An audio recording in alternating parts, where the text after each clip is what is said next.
آمين. بسم الله الرحمن الرحيم. قال المصنف رحمه الله تعالى ونفعنا به وبعلومه في الدارين آمين. بسم الله الرحمن الرحيم. والمقالة الرابعة قال عثمان رضي الله عنه. والمقالة الرابعة utai maqalah kang keempat. Wal maqalatu rabi'atu utai maqalah kang keempat iku qala Utsman radhiyallahu anhu. Iku qala dawuh sapa Utsman sahabat Utsman radhiyallahu anhu. Wal maqalatu rabi'atu utai maqalah kang keempat iku qala Utsman radhiyallahu anhu qala dawuh sapa Utsman sahabat Utsman radhiyallahu anhu. Aqyaul asya'i utawi luweh sia-siane pira-pira perkara.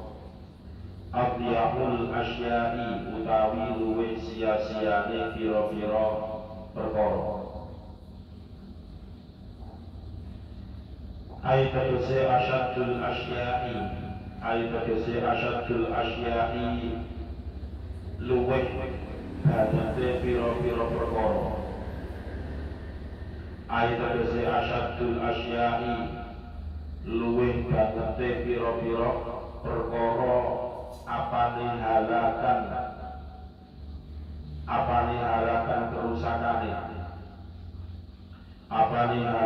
kerusakane iku asyaratun ana 10. Iku asyaratun ana 10. Rupane alimun la yus'alu anhu. Rupane alimun siji wong alim. Alimun wong alim la yus'alu kang ora ditakoni. La yus'alu kang ora ditakoni sapa anhu saking wong alim. La yus'alu kang ora ditakoni sapa anhu saking wong alim. Wa ilmun lan ilmu la yu'malu kang ora diamalaken. Wa ilmun lan ilmu la yu'malu kang ora diamalaken apa bihi kelawan ilmu. Apa bihi kelawan ilmu qala wis dawuh sapa ba'dul udabai. Qala wis dawuh sapa ba'dul udabai sebagiane piro-piro ahli sastra. Al ilmu utawi ilmu iku afdalu kholafin luweh utamane tinggalan. Al ilmu utawi ilmu iku afdalu kholafin luweh utamane tinggalan. Wal amalu utawi ngamalaken bihi kelawan ilmu. Wal amalu utawi ngamalaken bihi kelawan ilmu iku akmalu syarafin luwih sempurnane kemuliaan. Wal amalu utawi ngamalaken bihi kelawan ilmu iku akmalu syarafin luwih sempurnane kemuliaan. Makalah yang keempat dari bab yang ke-10 diambilkan dari asal sahabat, yaitu perkataan sahabat Utsman radhiyallahu anhu. Sahabat Utsman radhiyallahu anhu berkata, "Atyaul asya'i." Ada beberapa hal yang paling sia-sia. Ai asyadul asya'i halakan. Maksudnya sia-sia itu bagaimana? Yang dimaksud dengan sia-sia di sini adalah asyadul asya'i halaka. Sesuatu hal tersebut sudah muncul, sudah ada, akan tetapi menjadi lebih rusak. Artinya lebih rusak itu berarti tidak digunakan, tidak dimanfaatkan, tidak semestinya. Jadi tidak semestinya. Jadi sesuatu hal yang paling sia-sia itu ada 10 kata sahabat Utsman. 10 hal yang paling sia-sia itu apa saja? Yang pertama adalah alimun la yus'alu anhu. Yang pertama yaitu orang yang alim, orang yang mengerti, akan tetapi la yus'alu anhu, akan tetapi dirinya itu tidak pernah dijadikan sebagai sumber solusi. Alimun la yus'alu anhu, dirinya tidak dianggap oleh orang sebagai jawaban dari suatu masalah. Nah, tentunya alim di sini yang dimaksud adalah alim sesuai dengan spesifikasi keilmuan masing-masing. Alim di sini yang dimaksud adalah alim sesuai faknya. Alim di bidang apa? Alim di bidang perdagangan, alim di bidang kemiliteran, alim di bidang sosial masyarakat misalnya, alim di bidang fikih, alim di bidang tasawuf. Nah, semuanya itu berbeda-beda sesuai spesifikasi atau faknya masing-masing. Akan tetapi la yus'alu anhu, yang pintar tentang ketatanegaraan tetapi dirinya tidak dianggap sebagai orang yang pintar tata negara. Dengan bukti apa? Buktinya dirinya tidak pernah menjadi sebuah jawaban dari suatu masalah jika menyangkut tentang ketatanegaraan. Ada orang misalnya pintar dianggap strategi perang, berarti di sini adalah kemiliteran, maka dirinya tidak dijadikan sebagai sumber jawaban suatu masalah dalam peperangan.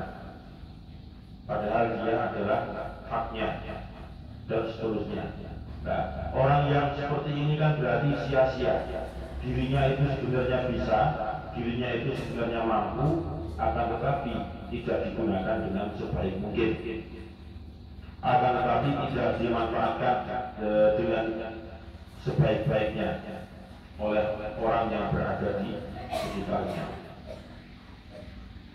Yang kedua, wa ilmun la yu'malu bihi, yaitu ilmu yang tidak diamalkan. Ilmu yang tidak diamalkan.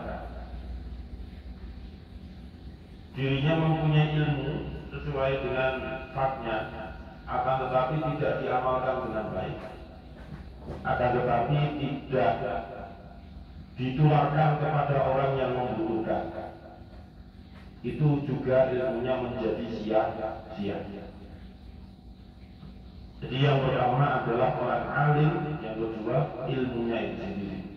Orang alim itu menyangkut dirinya. Kemudian kalau ilmu yang nomor dua itu menyangkut konten daripada dirinya itu. Walaupun berbeda urutan, akan tetapi ini menjadi satu kesatuan yang tidak bisa dipisahkan. Orang alim, orang itu dianggap alim jika dia menguasai sisi keilmuan tertentu.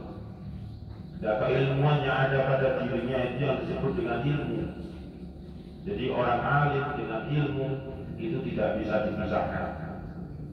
Qala ba'dul udabai,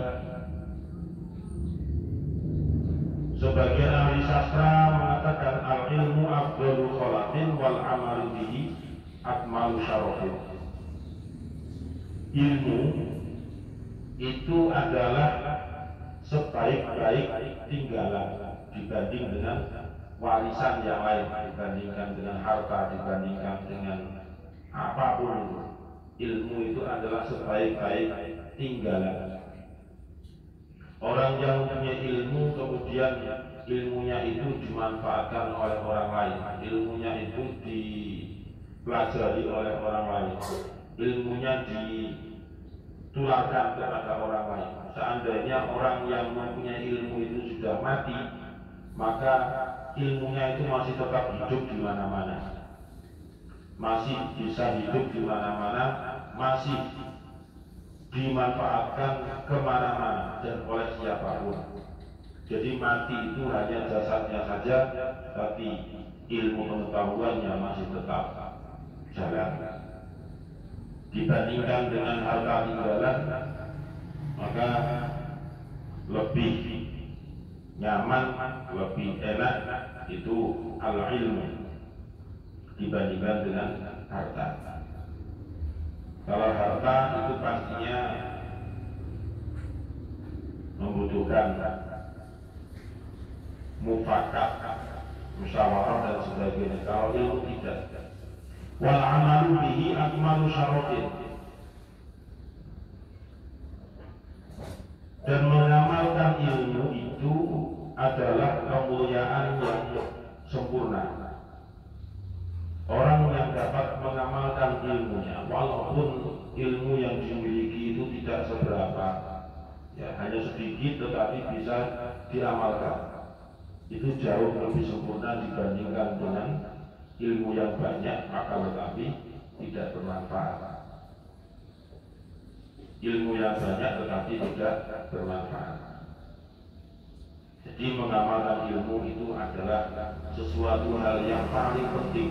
Khairukum man ta'allama al-Qur'ana wa 'allamahu. Sebaik-baik kalian itu adalah orang yang belajar Al-Qur'an dan juga mengajarkan kepada orang lain. Belajar dulu baru mengamalkan. Jadi jangan sampai mengamalkan kemudian baru belajar, itu yang jadi susah.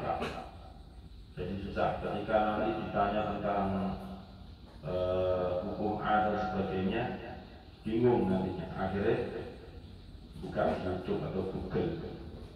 Ya, gurunya menjadi guru buta, artinya tidak musyawarah, tidak talaki langsung. Jadi sekarang itu istilahnya pulaan ilmu, nanti diamalkan, nanti harus kembali ke rumahnya masing-masing ya diamalkan.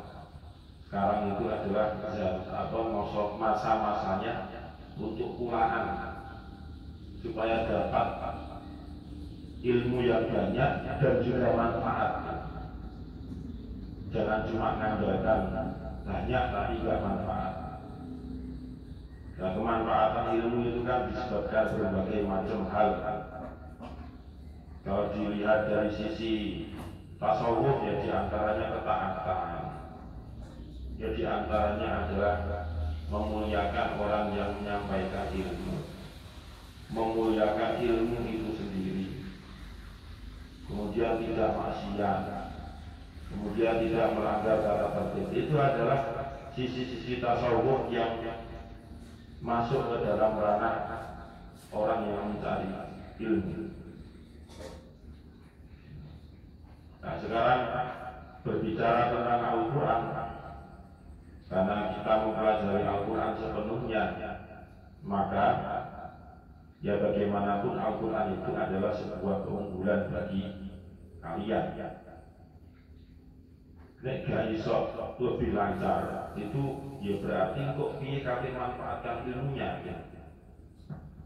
Kate ngongkon santri dia nanti santri, ayo setor sing lancar, dewi kalau lancar dia kan izin. Kan seharusnya meraba dirinya sendiri. Punya murid, punya anak didik, ketika setoran nggak pernah lancar, ya mesti dirinya sendiri izin kali ngirim muridnya. Ayo sing lancar, setoran. Yo situ diguyu, ngerti koncone orang yang biyen gak tahu lancar kok ada nomor lancar murid-murid piye. Kan gitu.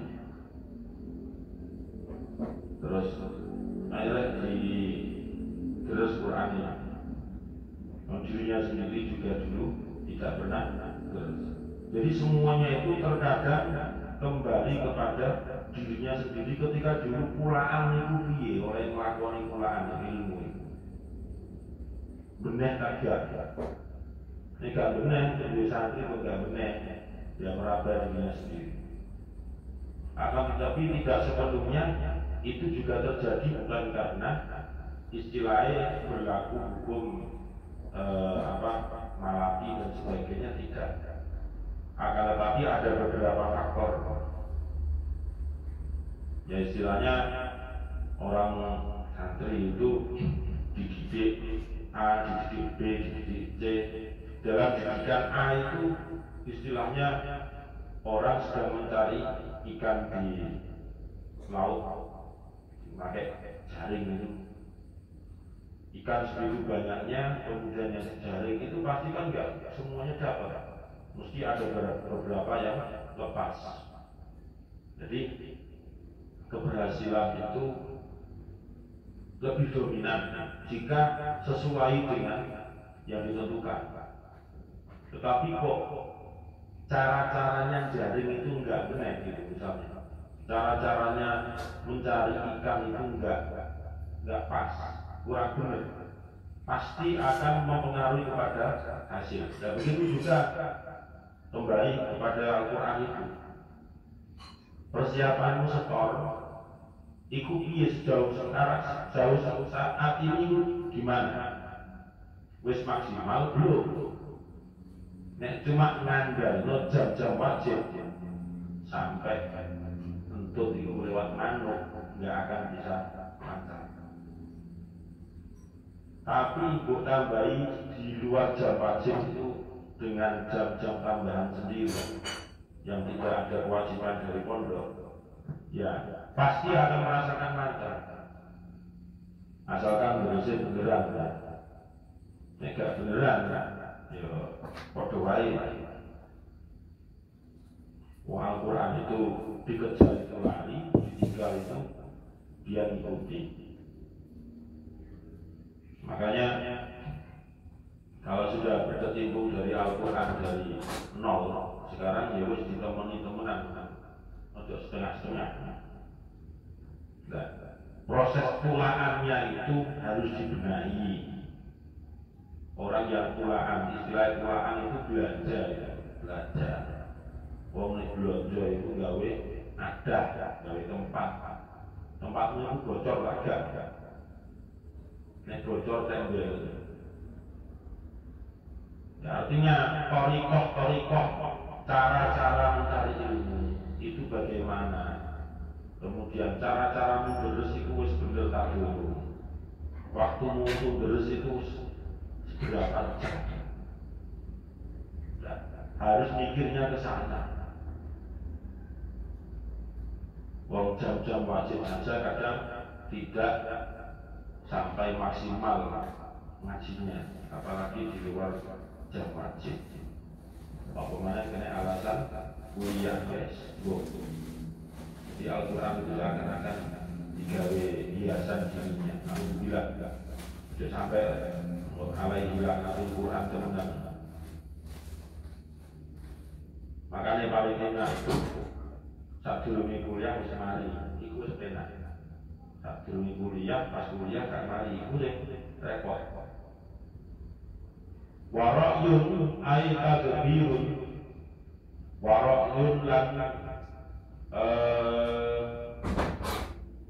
penemu, wara'yun lan penemu ay tegese tadbirun didikan.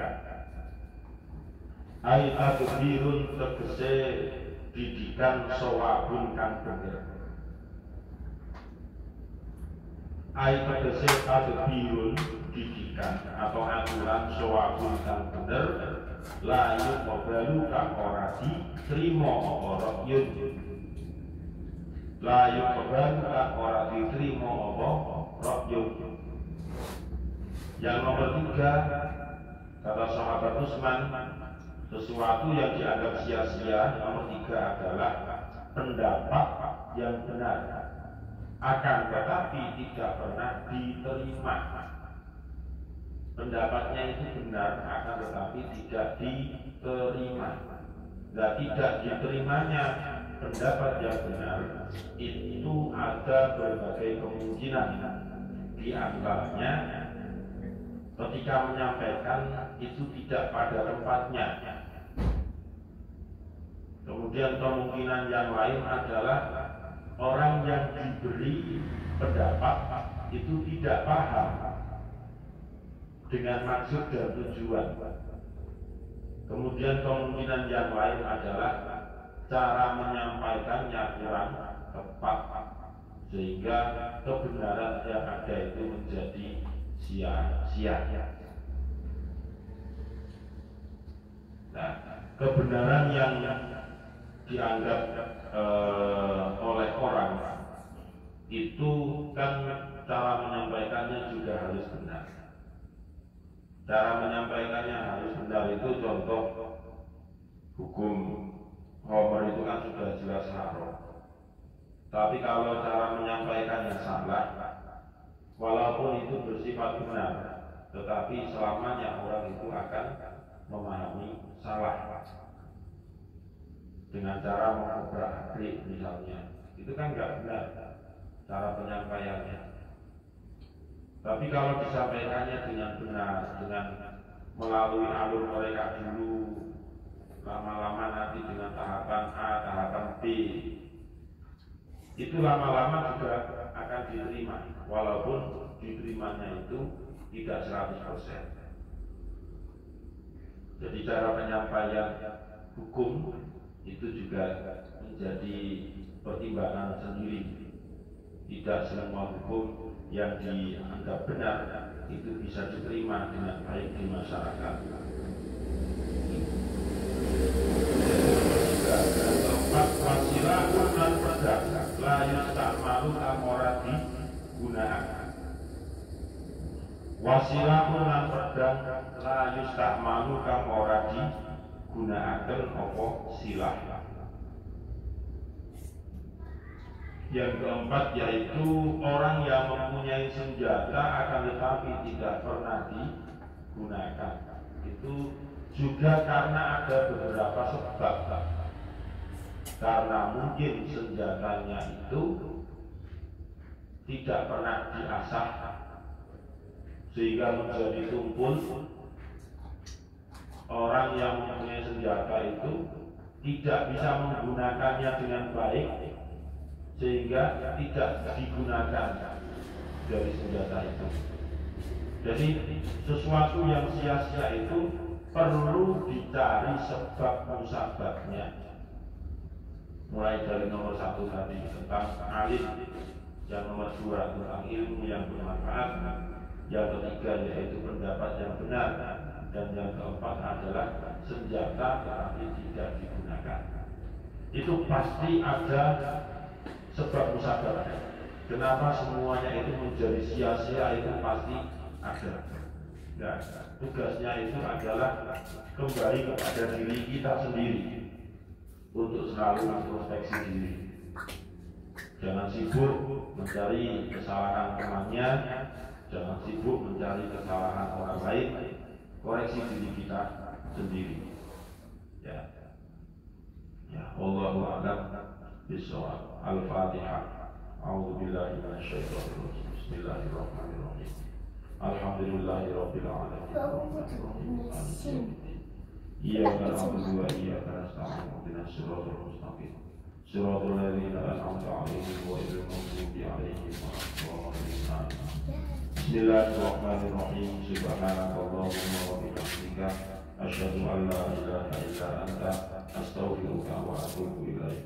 Subhanakallahumma wa bihamdika asyhadu an la ilaha illa anta astaghfiruka wa atubu ilaik.